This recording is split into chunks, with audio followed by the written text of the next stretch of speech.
guide. This guide's very simple. It's just how to beat the mission, kill the rabbit.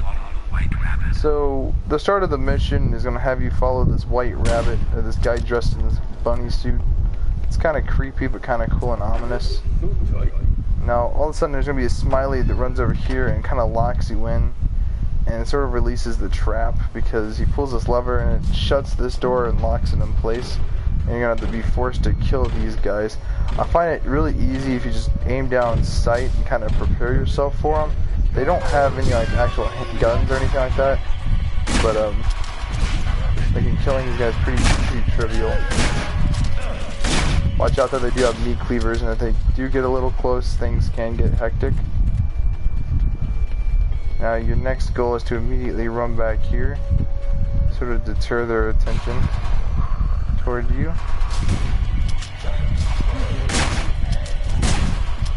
If you have a shotgun, this is the best tool to use. They give you a shotgun and they give you ammo for it, lots of it. So I mean, you have plenty of resources to just dispose of these assholes with. So you're gonna flip that lever. You know, really basic shit. Now, you may be wondering, okay, I got bum rushed and my health is kind of low. Well, it's a little forgiving. There's a painkiller right here. Kind of remember that. If you guys have, or if you guys are on fetish difficulty, you guys have the little camera and the little fetish difficulty. Yeah, that's easy mode, and then hardcore is the hard. Are you serious? It's called fetish. Yeah. That's pretty funny. Oh yeah, it's because this is snuff film. It's disgusting, but yeah. Alright, right here is pretty cool because all I can do is smack these. Or smack this mattress right here. Get the attention of these imbeciles. And just blow their heads off like that there. That's all I have to do. These idiots are gonna run in.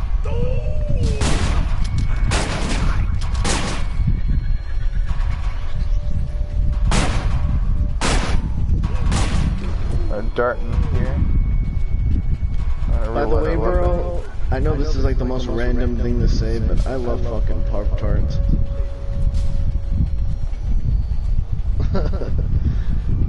I don't know why I thought of that right now.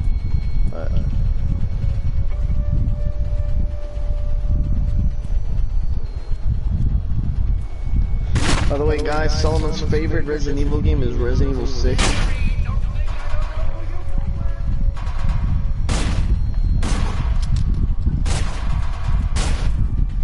Ain't that right, Solomon? I use my pistol to save on that shotgun ammo. Yeah, no, I hate Resident Evil 6. I think it's the worst in the franchise. Now I want to show you guys something now that we've caught ourselves a little break here. What we're going to do is we're going to run back here, and you'll see these random body bags laying around. Kind of ominous. Kind of creepy looking, right, guys? Well, that's going to come into play later in the level. There's a little Easter egg that I don't see anybody talking about. Me and my friend Justin discovered this morning when we were just playing through the level, and I just triggered this random jump scare. And I was just telling him how there was no jump scares in the game, how the game builds its horror, because this is, in my opinion, the most horrifying game I've ever played. I think this is, dare I say it, more scarier than Silent Hill. And I don't mean that on a literal term, because get what I'm saying.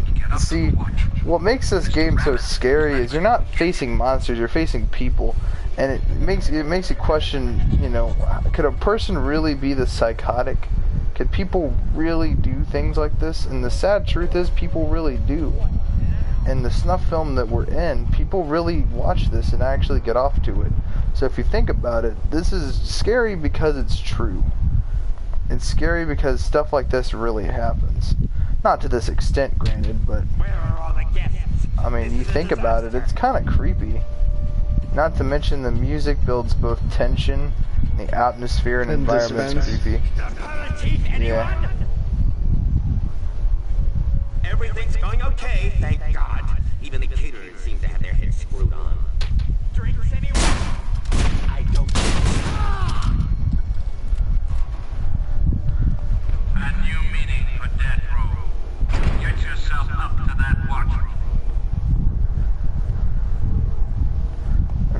here's where we're gonna have our shotgun extravaganza. I think Solomon likes the melee kills though in RE6. They actually did that pretty well, I gotta say. Solomon knows what All of a sudden these cells will activate and these guys will be down here. Now don't be fooled, some of them do have guns, but all you gotta do is really camp these stairs and we're gonna stack the bodies, watch. I recommend, guys, if you ran out of ideas, listen to Let the Bodies Hit the Floor by Drowning Pool. It ought to fit the mood pretty well for what we're about to do here.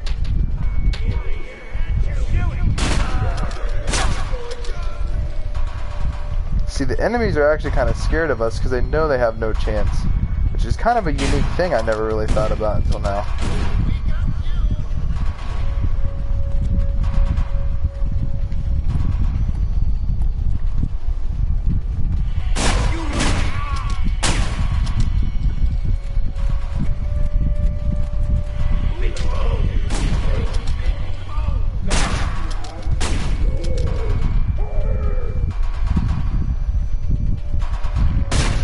Let the bodies hit the floor.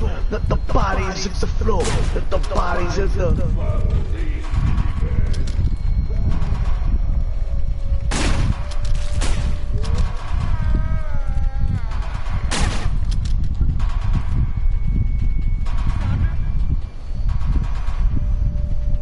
Let the bodies hit the...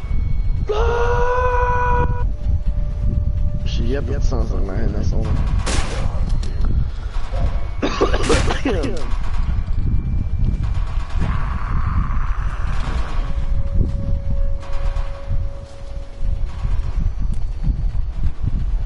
gonna run up the stairs and they think I'm cowarding, so they're gonna chase after me. But we're just we're trapdooring them, or we're trapping them into the scenario where they have to run after us, and they run right toward our shotgun blast to the face. So it's gonna one-shot devastate them. Trapdoor? Because it makes stacking these bodies a whole lot easier.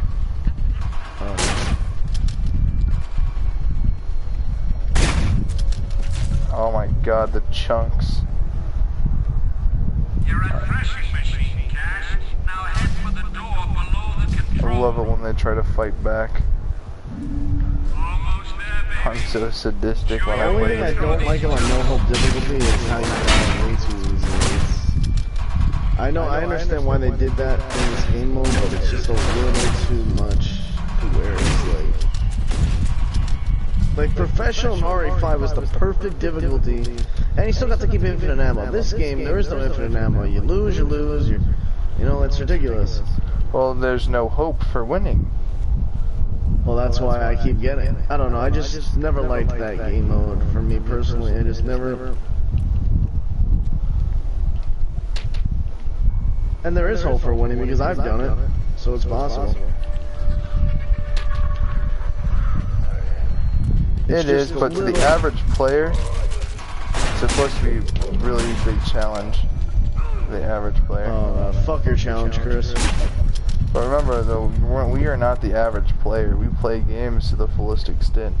Alright, guys, now, if you've been following what I've been doing here, basically what I'm doing is sort of cornering and shotgunning a lot.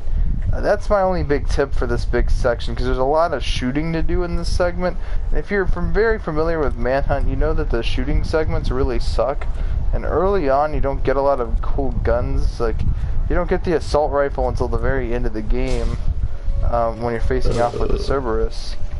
But regardless, see, I use my handgun so I can get more shotgun ammo.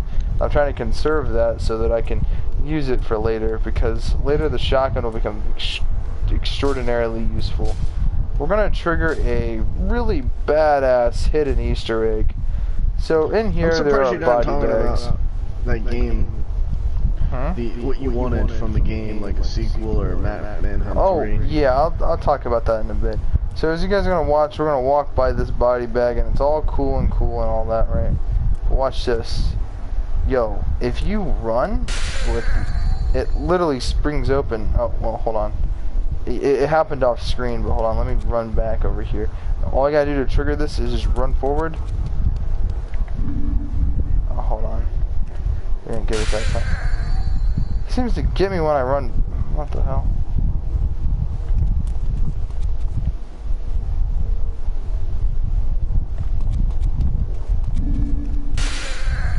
All I know is, guys, I hate the RPG motherfuckers in this game. In RE6. I know you're talking about Manhunt, but... There we go. He jumps up. That's really cool. And, yeah, I know. Oh, but you're playing. Did you tell your friends yet about what I did with RE6? I don't know if they... Or they're gonna be shocked when they hear this, but... They've platinumed and S-ranked most of the game. In a game that I hate. So think about that. Even a game that you hate, you may give it a second chance, like Solomon says, and you might still hate it, but it's doable. I don't hate the game per se. I just hate what they did. So here's so much that. So here's the key part where the guy betrays you, Lionel Starkweather, and we're gonna kind of detour them over here for the most part. Wait, he betrays you? And this is where the game starts to change. And I know for a lot of players, this is going to be the hard level that they're going to be stuck on.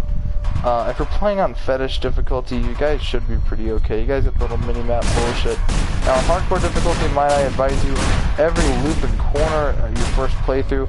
See, my first playthrough, I played on hardcore difficulty on PS4, because I really remembered being really good at this game when I was younger.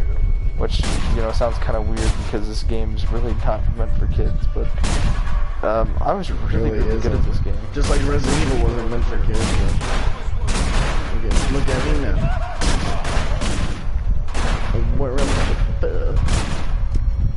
A lot of games really weren't meant for kids, and we still played them. As long as it was parental, whatever it's called. So you got a mommy or daddy to buy it for you. Exactly. Then there's those really lame kids whose parents don't want them playing violent video games, and they can't play Call of Duty. Oh, you know that one guy, Bill Wright, what was his name? Or not Bill Wright, no, that's Sims creator. No, I'm talking about the guy who was hating on GTA or Bully, the game Bully. I don't know if you watched the Sweater video. Yeah, I know. He really hated... If you think he hated Bully, he really hated Manhunt. He started calling this game a murder simulator and this and that. And it is a murder simulator, but I mean, it's fucking Manhunts. I mean, look, if you don't like it, don't buy it. Me, personally... Exactly, dude. That's how it should be. If you don't like it, don't buy it. Literally, when people complain about video games or how it's destroying and I get the it. American I get it. Now listen, this is a good topic because this actually involves a lot about Manhunt. I think, see, people want to say GTA controversy this, GTA controversy that. Well, let's talk about Manhunt for a while. You know this game is still banned in several countries? That's how violent this game is, yeah. Several countries had this game pulled from shelves because this game is deemed way too violent for its time. Because it had a grotesque depiction of realistic violence. And there was a mutiny at the company. The people at Rockstar didn't want to make this game. Half of them didn't. Because they felt like it was too... They felt like it was a publicity stunt. So this game really was the most controversial Rockstar game out there for its time, but in actuality it's a strong commentary and it's just misunderstood. It's a strong commentary on how the media portrays violence. You see, I don't know, man, it's... He ain't dead! Oh shit! I've got the key! You know, so... I don't know, it's just a very strong topic that I can go into depth, but there are already videos out there. Look up retrospectives on Manhunts, you know, what Manhunt really was about, what it meant to gaming as a culture. If it wasn't for games like this that had the balls to push boundaries, then we wouldn't have, you know, modern, extremely violent games. There are worse games than Manhunt, obviously, like what? Like Hatred. That's just extremely tasteless violence for the sake of violence. The whole goal of the game is just to kill random people. You know what's tasteless violence? Godfather Part 3. You know someone really enjoyed Godfather Part 3, everybody? He really loved that movie. So here you're gonna Alright, fight so- your first round of Cerberus. And they're just really aggressive. The thing is, Godfather Part 3 would have been a better movie if they did certain things different, but they should have made Godfather Part 4. I understand why they didn't make it, but I think it would have helped the franchise to end correctly. If they did that, like, Godfather Part 2, type of movie set. I know you're watching a video on Manhunt, but I can't help myself. I gotta talk about everything I can possibly talk about. Solomon knows. I like explaining shit. Alright guys, now don't worry if you guys are low on health like I am at this point. If you remain calm like you should and be collective and tactical, there will be a set of painkillers over here and over there in the distance. I don't know if you guys can see that from this quality of graphics, but it's definitely over that way. I'm pointing at it. Anyway, if that's not enough painkillers from you, there are painkillers inside the tower. So it's the back way toward the bottom. Right here. You're gonna get some nice painkillers right there. Which is also a reference to Max Payne, which this game takes light inspiration from. Anyway guys, at some point you're gonna be walking up a larger flight of stairs. We'll still be good, but right when it gets to around about here, that's when shit starts to get kind of ridiculous. The white rabbits are right there. What we're gonna do is instead cheese this. What is a white rabbit? I'm gonna be able to explain that. The white rabbit's a guy wearing a bunny suit. He lures you into a trap to kill you. This is where the snuff film's supposed to end. But instead we survive death. And I'm killed because of a cutscene. If this happens, guys... Oh, I hate when games do that. That's annoying. That's annoying, dude. And I know you... So I got put into a that. cutscene and the guard was walking during the cutscene. He walked all the way to my face, but he couldn't shoot me because I was in the cutscene. So what did he do when I exited out? He shotgun blasted me in the face. Oh, fuck. That's He's under cool. my freaking key. That's cool. I don't care. I don't care. It's a small bug. I mean, this game came out in 2003. This game came out a year after I was I hate when new games do shit like that. I know you...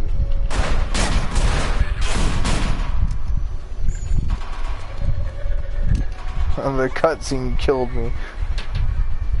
The cutscene assisted the fucking enemies in killing me.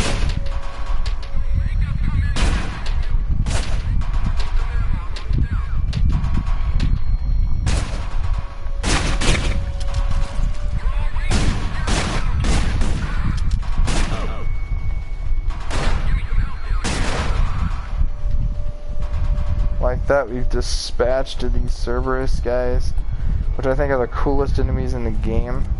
They have an appearance like that of Hunk from Resident Evil, with the red-lensed gas masks and the tactical gear. Looks really nice. I can't even lie.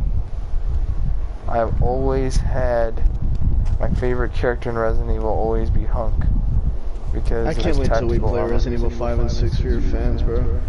Are you ever gonna do a Resident Evil 4 playthrough? Probably not. But now that it's kind of out of the bag and kind of now brought up, there might be a possibility of it happening one day. Alright, let's try not to fuck this up. Because if we're doing RE5 and 6, it only makes sense. I mean, you don't have to do it in the exact order. But I honestly can't wait till we play RE6, man, to be honest with you. As much as I hate saying that. Because I think RE6 is a more, like, I hate saying that, is more flexible than 5. The only reason I like 5 better is because the story, and obviously Wesker as a villain is a way better villain than that cuntbag Simmons. But I guess those are obvious points. And I don't know, I like some of the fighting in RE5. Definitely not as good as 6's fighting, but that's only because 6 came out a little after. And they focus too much on the fighting in Resident Evil instead of focusing more on the enemy. So you're gonna have two major points of sniping. RE5 is a way better game. Sorry guys, this is a really awkward camera control.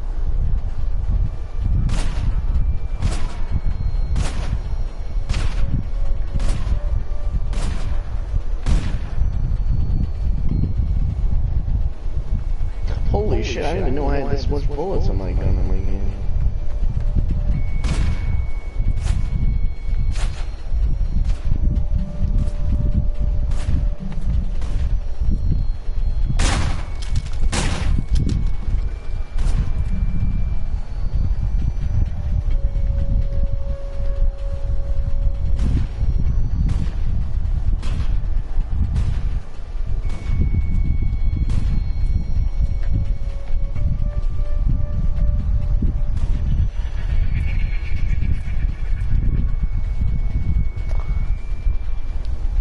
We're gonna turn this place into a shotgun festival. Because if you're not an avid sniper, this part's gonna be a complete and total bitch. I also recommend the free aim at this point and just kind of aim in this general direction. Because as soon as they dart into the building, their head should be right there. And it's just like a perfect headshot, almost guaranteed. So we'll just adjust that right there. Just a little bit. Get that better quality headshot. Also gonna walk in and grab this ammo real quick. I'll walk back. Someone's pushing in. Oh shit, okay.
Guys, we're extremely low, so what we're going to do is we're going to run over here, grab these, and if you guys were low before holding that point by the door, what I would have done instead is run back here and grab these to ensure you have maximum health. Anyway, after clearing out all these enemies and turning this place into a shotgun festival, what we're going to do is we're going to run over this way. And it should unlock the gate for us. You don't have to press any button, it does it automatically. upon doing that, run in, and it should cut to the end cutscene of the level. You let Cash slip his leash. Bring him to heel. Failure isn't an option. Now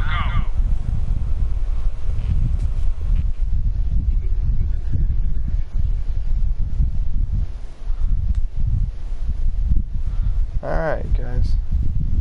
Well, that's my guide. If you guys are playing on hardcore difficulty, my only tip is to be a little bit more cautious of the close quarters encounters, especially with the melee weapons at the beginning, because you take so much more damage on hardcore. So I mean, just be very wary of that you're gonna not get as much. Painkillers will give you less health. You take more damage from melee weapons, and I think firearms do even more damage to you. So I mean, if you're playing on that difficulty, and not to mention that your map gets taken away from you, I think, right? Something like that. It's going to be a little bit trickier, and each firefight's going to seem much more extreme. So I recommend taking the beginning of the level fast and aggressive, while the enemies have melee weapons. And when they come to the shooting, just stay really slow and tactical. Don't peek out of cover when you know the enemy is, firing at you. Because chances are they're going to blind fire you as soon as you press a button, because they're going to immediately think that you're going to peek that cover, so they're going to start blind firing. Once you start seeing them reload, I recommend peeking and getting a few shots and chip away their health if you have a pistol. If you have a shotgun, try to rush them up close while they're reloading, because they're not going to stop reloading until the thing's done. And the shotgun in this, I think, holds 8 shots, so it's going to take up to like 8 seconds, because it takes like 1 second to load each shell. So you got about 8 seconds to run up close and blast them right in the face. This isn't like the really awkward shooting section in the very beginning, toward the earlier segments with the Innocents with the double barrel shotgun, where it's every 2 shots you have to reload. That's just straight broken and shitty. This, on the other hand, not too much better. It's just a shotgun with more ammo and less recoil, and with a little more range. I mean, it's more maneuverable, I guess, because it's more optional, and it's like an SUV, right? You have much more options. And I guess the pistol in this works as your long-range accurate weapon, but it's just the 38 special. I mean, it's nothing special. The 38 special is nothing special. I mean, it's the pretty shitty little revolver. I see what you did there. That was clever. I mean, the 38 special, I mean, it has good accuracy, it has decent recoil, but it's not like the light pistol, right? The Glock in the game. The Glock shoots faster, it has more ammo, and it has less recoil, and it has more accuracy, but it does less damage. So I mean, you're more efficient in using it, right? It has more application to it. So I guess these early segment shootings, I guess if it's your first time running through it, don't overthink it, but definitely don't underestimate it. Underestimating it. Don't underestimate it. If you overthink it, you're gonna take way too long, and you're not gonna get your time bonus, like me. And if you overthink it, you're gonna, you're gonna be much slower, because you're gonna try to conserve your resources for the end shooting. Believe me, the game gives you more than enough resources, and they're more than just readily available. You're facing off against the Smileys. They're not the most accurate when it comes to shooting. However, the level does end with the Cerberus, and that's where I recommend kind of taking the game seriously.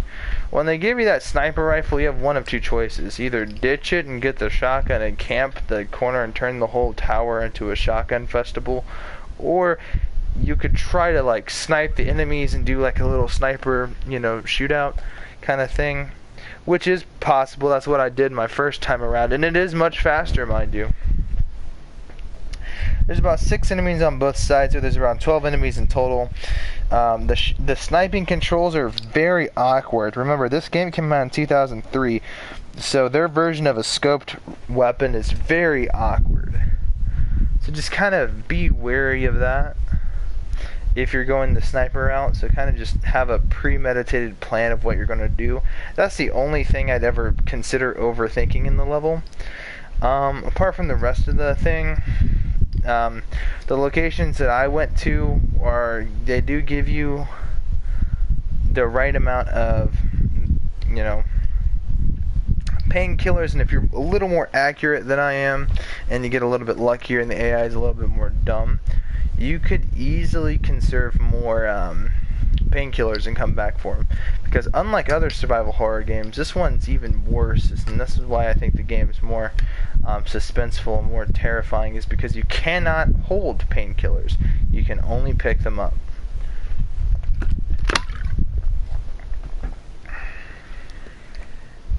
And they're a one-time only use. They do not respawn, which means the painkillers that are there, you have to memorize where they're at and come back for them and backtrack later. So kind of remember where everything's at.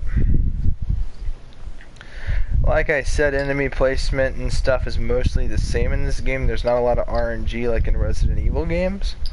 However, there is a little RNG to how some enemies react to certain things depending on like where they're running. That's where the RNG comes in. But apart from that, their basic placement's all the same 100% for the most part.